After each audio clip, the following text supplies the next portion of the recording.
Hello friends, welcome to your channel Pratishtha education world with Manisha Raunak Singh. आज का हमारा टॉपिक है शिक्षण विधियाँ।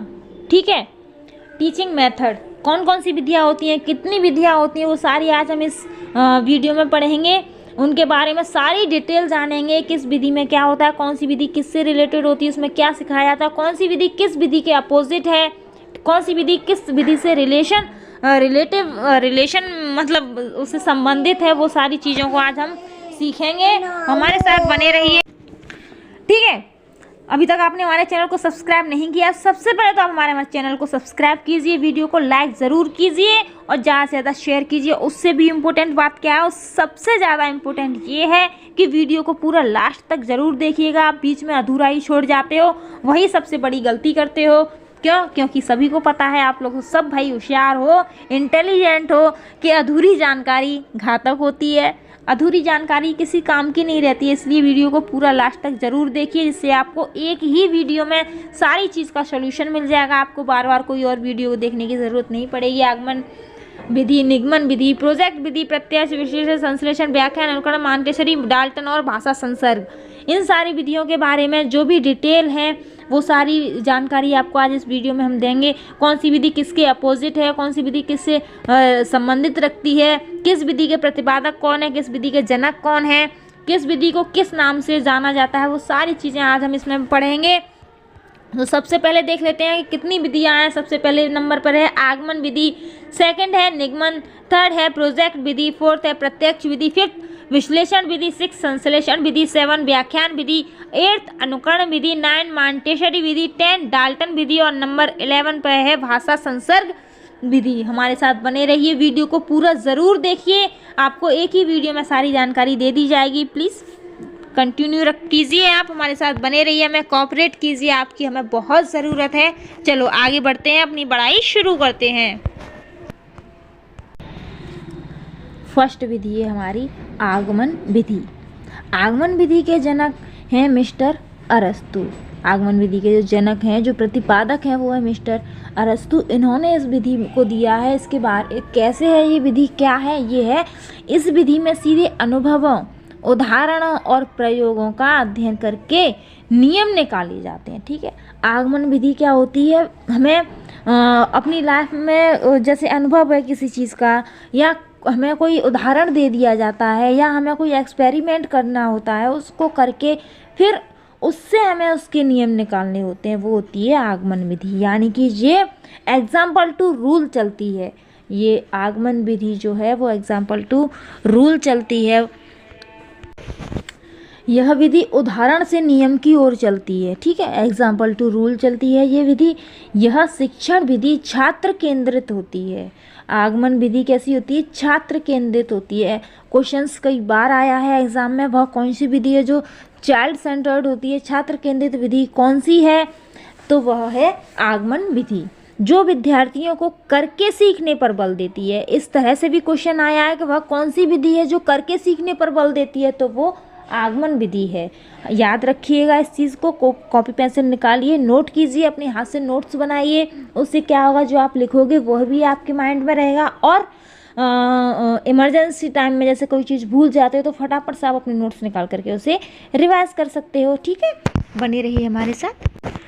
इस विधि में तर्क करते हुए स्थूल से सूक्ष्म की ओर चलते हैं, ज्ञात से अज्ञात की ओर चलते हैं, मूर्त से अमूर्त की ओर चलते हैं। ठीक है, इससे कितने क्वेश्चंस बनते हैं कि यह विधि तर्कपूर्ण होती है, यह विधि स्थूल से सूक्ष्म की ओर होती है। आगमन विधि स्थूल से सूक्ष्म की ओर होती है। इस पर कई बार क्वेश्चंस आए हैं एग्जाम में और इसी से क्वेश्चंस बनते हैं। स्थूल से सूक्ष्म की ओर कौन सी विधि है, या ज्ञात से अज्ञात की ओर कौन सी विधि है, या ऐसे कहती है आगमन विधि कैसी है, यह ज्ञात से अज्ञात की ओर चलती है या अज्ञात से ज्ञात की ओर चलती है। ठीक है, मूर्त से अमूर्त की ओर बढ़ने वाली कौन सी विधि है, या कौन सा मेथड है जो मूर्त से अमूर्त की ओर पढ़ाता है हमें। हमेशा इस चीज़ को याद रखिए, ये इम्पोर्टेंट चीज़ें, वेरी इंपॉर्टेंट चीज़ें, आप इसे ज़रूर नोट कीजिए। नोट नहीं कर सकते तो फटाफट से स्क्रीनशॉट लीजिए। इस तरह से क्वेश्चंस कई बार आता है एग्जाम में। हमारा निगमन विधि, निगमन विधि किसने दी? ये भी मिस्टर अरस्तु ने ही दी है। आगमन और निगमन विधि दोनों ही अरस्तु ने दी है। यही इनके प्रतिपादक हैं, जनक हैं। ठीक है, यह विधि कैसी होती है? निगमन विधि होती है। यह विधि नियम से उदाहरण की ओर चलती है। ठीक है, जो हमारी आगमन विधि है उसके फिक्स उल्टी है, ये एकदम से उल्टी है। आगमन विधि में क्या था, पहले उदाहरण दिया जाता था तब उससे हम नियम निकालते थे, लेकिन निगमन विधि क्या कहती है? निगमन विधि कहती है कि नहीं, हमें पहले नियम दे दिया जाता है फिर हम उदाहरण की ओर चलते हैं। इस विधि में विद्यार्थियों को नियमों का ज्ञान दे दिया जाता है। जैसे कि हम लोग 8th में, 9th में, 10th में जब क्वेश्चन सॉल्व करते हैं मैथ के, तो उसमें क्या होता है, पहले हमें फॉर्मूला दे दिया जाता है। जैसे कि a² + b² का फॉर्मूला हमें दे दिया कि भाई इसका फॉर्मूला ये है, ऐसे इस तरह से आप रख करके सॉल्व कर सकते हैं। तो हमें उसमें पहले फॉर्मूला दे दिया जाता है, फिर हम उससे क्वेश्चन सॉल्व करते हैं। वो हमारी निगमन विधि है। और आगमन विधि क्या थी? आगमन विधि में जैसे कि रचनाएं की जाती थी, उत्पत्ति की जाती थी, पहले किसी चीज़ की उत्पत्ति, फिर उससे हम रूल्स निकालते थे उसके, जैसे रेखागणित में उसमें होता था, वो हमारी आगमन विधि की तरह होती थी। पहले हम उसे सॉल्व करते थे, उसके बाद में हमें वो लास्ट में जाकर के उसमें से रूल मिलता था, उसका नियम, हम उस चीज़ को सिद्ध करते थे तब हमें मिलता था कि हाँ भाई ये चीज़ ये है। पहले क्या होता था, उत्पत्ति होती थी उसकी, फिर हमें होता था कि दिया हुआ है, फिर हम उसे सॉल्व करते थे, फिर ऐसे सिद्ध होता है कि ये चीज़ ऐसी होती है। वो हमारी आगमन विधि में होती थी। और निगमन में क्या होता है? निगमन में तो सीधे फॉर्मूला दे दिया जाता है, फिर कहता है ये लो, ये हमारा फॉर्मूला आपको दे दिया, अब इससे आप क्वेश्चन सॉल्व कीजिए। ठीक है, निगमन विधि एकदम आगमन विधि के फिक्स उल्टी है। इसके जनक अरस्तु है और आगमन के भी अरस्तु ही हैं। चलो आगे देखते हैं। इसके पश्चात इस उदाहरण देकर उन नियमों को समझाया जाता है। यह विधि शिक्षक केंद्रित होती है। वेरी वेरी इम्पोर्टेंट यह है। शिक्षक केंद्रित विधि कौन सी है? तो वो है निगमन विधि। और छात्र केंद्रित कौन सी है? वो है आगमन विधि। आप पॉइंट्स बना करके लिखिए, बहुत ही इम्पोर्टेंट चीज़ है ये। आपको बिल्कुल भी कोई और वीडियो देखने की ज़रूरत नहीं पड़ेगी, सारा कुछ इसी एक वीडियो में क्लियर हो जाएगा। बस पूरा ज़रूर देखिए, हमारे साथ बने रहिए। और सबसे इम्पोर्टेंट, अपने हाथ से आप नोट्स तैयार कीजिए, फटाफट से पॉइंट बना दिया करिए और उसके सामने जो इम्पोर्टेंट चीज़ है उसे लिख दिया कीजिए। ओके, तो यह क्या है? निगमन विधि क्या है? ये शिक्षक केंद्रित है। ठीक है, इसमें शिक्षक ही नियम सिखाते हैं। ठीक है, शिक्षक रूल्स बता देते हैं। निगमन विधि आगमन विधि के ठीक विपरीत है। यही आपको हम बता रहे हैं, निगमन विधि आगमन विधि के बिल्कुल उल्टी है। ये देखिए, ये क्या है? ये विधि कैसी है? ये विधि सूक्ष्म से स्थूल की ओर चलती है। ठीक है, और आगमन विधि क्या थी? आगमन विधि स्थूल से सूक्ष्म की ओर चलती थी। और निगमन विधि क्या कहती है? निगमन विधि सूक्ष्म से स्थूल की ओर चलती है। ये विधि अज्ञात से ज्ञात की ओर चलती है। और आगमन विधि क्या थी? वो ज्ञात से अज्ञात की ओर चलती थी। यह विधि नियम से उदाहरण की ओर चलती है और आगमन विधि उदाहरण से नियम की ओर चलती थी। और यह अमूर्त से मूर्त की ओर चलती है। निगमन विधि अमूर्त से मूर्त की ओर चलती है और आगमन विधि मूर्त से अमूर्त की ओर चलती है। वेरी वेरी इंपॉर्टेंट चीज़ें हैं ये, इसे आप फटाफट से नोट्स कीजिए। नोट्स नहीं करना है आपको, टाइम नहीं है, कोई बात नहीं, फटाफट से स्क्रीनशॉट लीजिए और अपने फ़ोन की गैलरी में सेव कीजिए। ओके, आगे बढ़ते हैं। ये हमारी प्रोजेक्ट विधि। प्रोजेक्ट विधि के जनक हैं जो वो हैं किलपैट्रिक महोदय। ठीक है, प्रोजेक्ट विधि के जनक किलपैट्रिक महोदय हैं। यह इनके जनक हैं, प्रतिपादक भी नहीं कहते हैं। यह विधि अनुभव केंद्रित होती है। वेरी इंपॉर्टेंट क्वेश्चंस होते हैं कि अनुभव केंद्रित विधि कौन सी होती है? तो वो होती है प्रोजेक्ट विधि। यह बालकों के समाजीकरण पर विशेष बल देती है। ठीक है, अब फटाफट से नोट कीजिए, यह विधि अनुभव केंद्रित होती है और ये बालकों के समाजीकरण पर विशेष बल देती है।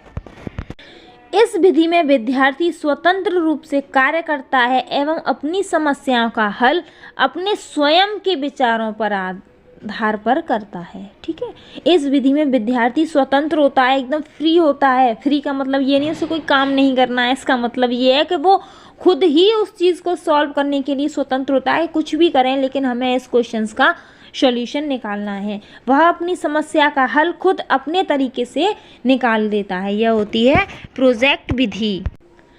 यह एक बाल केंद्रित शिक्षा है, ठीक है। यह विधि किस चीज़ पर बल देती है? यह बाल केंद्रित शिक्षा पर बल देती है।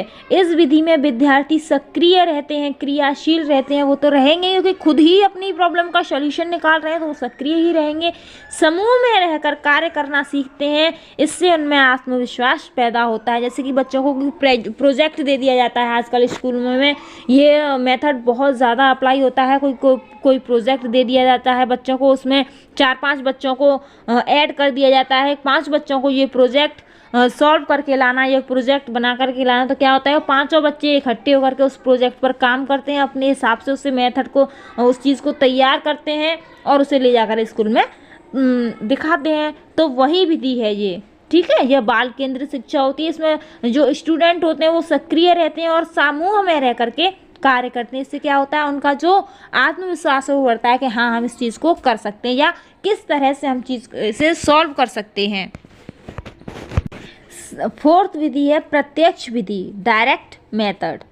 इसमें क्या होता है, इस विधि में बालक को व्याकरण के नियमों का ज्ञान कराया जाता है, भाषा सिखाई जाती है। प्रत्यक्ष विधि जो होती है, डायरेक्ट मेथड जो होता है, उसमें क्या होता है, इस विधि में बालक को विज्ञान के नियमों का ज्ञान सिखाया जाता है, उन्हें भाषा सिखाई जाती है। इस विधि में जो बालक की मातृभाषा होती है उसे उसी माध्यम से अन्य भाषाएं सिखाई जाती हैं। कैसे बच्चे अपने घर में किस तरह से बोलते हैं, उनका जो मदर लैंग्वेज है, मदर टंग है, वो क्या है, उसी हिसाब से उन्हें बच्चों को उसकी जो मातृभाषा होती है, जो मदर लैंग्वेज है, उसी को लेकर के टीचर उसे सब कुछ सिखाता है, उसे आगे बढ़ना बताता है, उसकी लैंग्वेज में चेंजमेंट करना उसे सिखाता है, उसके ग्रामर के रूल्स बताता है। कि जैसे बच्चे कहते हैं मैं घर ना जा रहा हूँ, इस तरह से बोल देते हैं, फिर टीचर उसे क्या सिखाती है, इसी चीज़ को जो उसकी मदर लैंग्वेज है उसे वो ग्रामर के तरीके से बताती है कि बेटा इस चीज़ को ऐसे बोलते हैं, मैं घर नहीं जा रहा, ठीक है। प्रत्यक्ष जो डायरेक्ट विधि होती है, डायरेक्ट मेथड होता है, उसमें उसे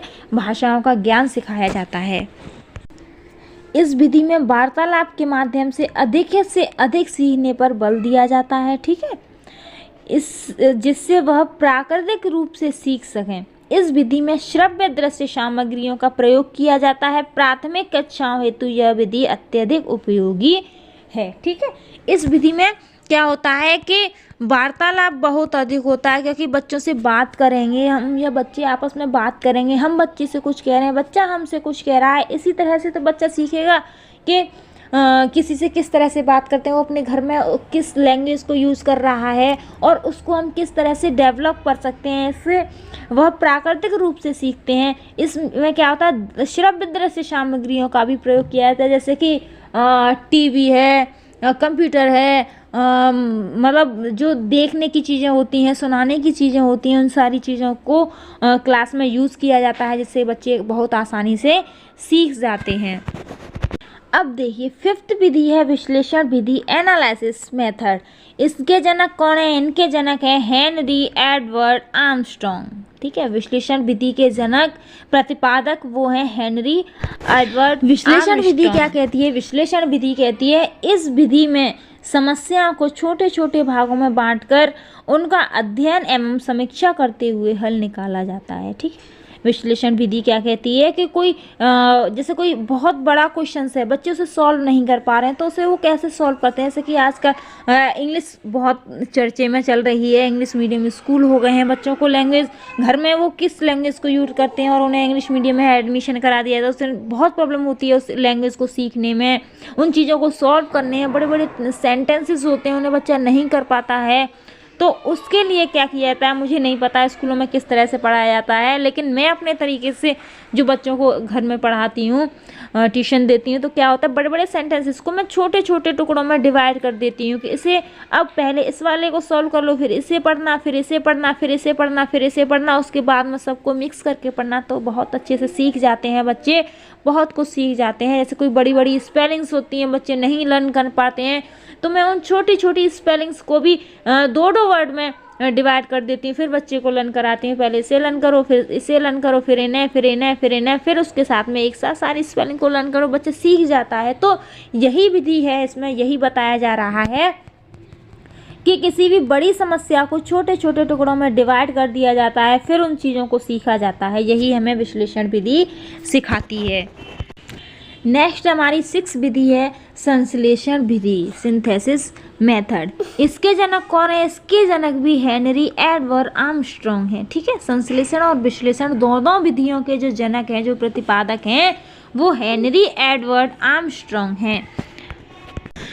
संश्लेषण विधि के बारे में प्रोफेसर यंग क्या कहते हैं? संश्लेषण विधि के बारे में प्रोफेसर यंग ने कहा है, संश्लेषण विधि द्वारा सूखी घास से तिनका निकाला जा सकता है, परंतु विश्लेषण विधि में स्वयं तिनका घास से बाहर निकलना चाहता है। ठीक है, वेरी इंपॉर्टेंट स्टेटमेंट है ये प्रोफेसर यंग का। कई बार एग्जाम में ये आया है कि बताइए यह वाला जो स्टेटमेंट है वो किसने दिया है कि संश्लेषण विधि द्वारा सूखी घास से तिनका निकाला जा सकता है, परंतु विश्लेषण विधि में स्वयं तिनका बाहर निकलना चाहता है, या किसने कहा है? तो ये प्रोफेसर यंग ने कहा है। और इसी क्वेश्चंस को और किस तरह से एग्जाम में दे दिया जाता है, एग्जाम में दे दिया, वह कौन सी विधि है जिसके द्वारा सूखी घास से तिनका बाहर निकाला जा सकता है? तो वो संश्लेषण विधि है। और वह कौन सी विधि है जिससे तिनका स्वयं घास से बाहर निकलना चाहता है? तो वो विश्लेषण विधि है। कई बार ये क्वेश्चन एग्जाम में आया है, ध्यान से देखिए और ध्यान से कीजिए इसे। आगे बढ़ते हैं। नेक्स्ट है 7 नंबर अनुकरण विधि। इस विधि में बालक अनुकरण करके सीखता है, इसलिए इस विधि को अनुकरण विधि कहा जाता है। इस विधि में बालक अपने शिक्षक का अनुकरण यानी नकल करके लिखना, पढ़ना और नवीन रचना को करना सीखता है। ठीक है, अनुकरण का मतलब होता है किसी दूसरे की नकल करना। जैसे कि छोटे बच्चे होते हैं, इस घर में कोई कुछ कर रहा है तो बच्चे उसे ही देख देख करके नकल करना सीखते हैं। जैसे कि बच्चे होते हैं, जैसे बेबी गर्ल हैं तो अपनी मम्मी को देखते हैं, मम्मी मेकअप कर रही हैं तो वो खुद भी मेकअप करना चाहती हैं, उन्हें देख करके इसी तरह से मेकअप करते हैं। कभी साड़ी पहनना चाहती हैं, मम्मी साड़ी पहन रही हैं तो बेबी बॉयज़ होते हैं, वो क्या करते हैं, ऐसे देखते हैं पापा शेविंग कर रहे हैं, हम भी शेविंग करेंगे, पापा इस तरह से अपने हेयर को स्टाइल करते हैं, हम भी अपने हेयर को इसी तरह से स्टाइल करेंगे। तो उस चीज़ को अनुकरण विधि कहते हैं, नकल करना कहते हैं इसी चीज़ को। तो बच्चे जैसे टीचर स्कूल में उन्हें खुद सिखा रहा है तो बच्चे उसी चीज़ को देख करके आगे करना सीखते हैं।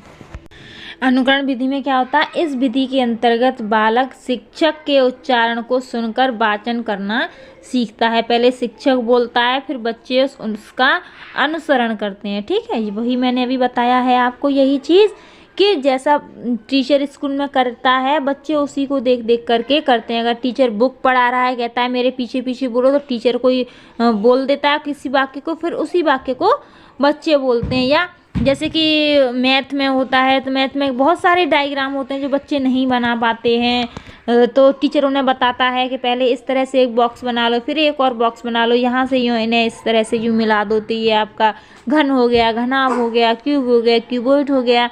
ठीक है, तो क्या होता है बच्चे ने जैसे टीचर बनाता है उसी तरह से वो उसे देख देख करके बनाना सीखते हैं। टीचर जिस तरह से पढ़ता है वो टीचर के साथ साथ पीछे बोल बोल करके पढ़ते हैं। तो यही विधि अनुकरण मेथड होती है, सिमुलेशन मेथड होता है ये। चलो आगे।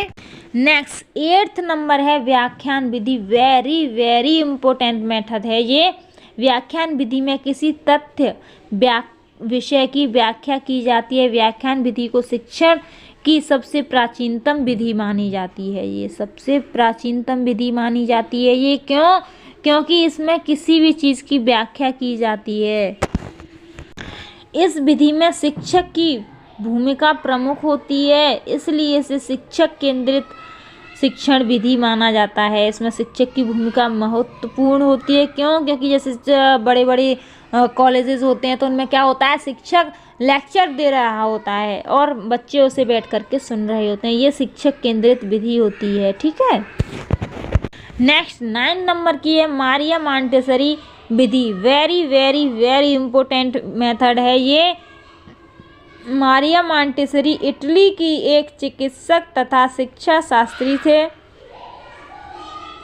जिनके नाम से शिक्षा की मॉन्टेसरी पद्धति प्रसिद्ध है। ठीक है, ये कहाँ के रहने वाले थे? ये थे इटली के। ओके, यह पद्धति 2.5 वर्ष से 6 वर्ष तक के बच्चों हेतु प्रयोग में ली जाती है। ठीक है, कई बार क्वेश्चन आया है कि मॉन्टेसरी विधि किस उम्र के बच्चों के लिए प्रयोग की जाती है, तो वो 2.5 वर्ष से 6 वर्ष तक के बच्चों के लिए प्रयोग की जाती है।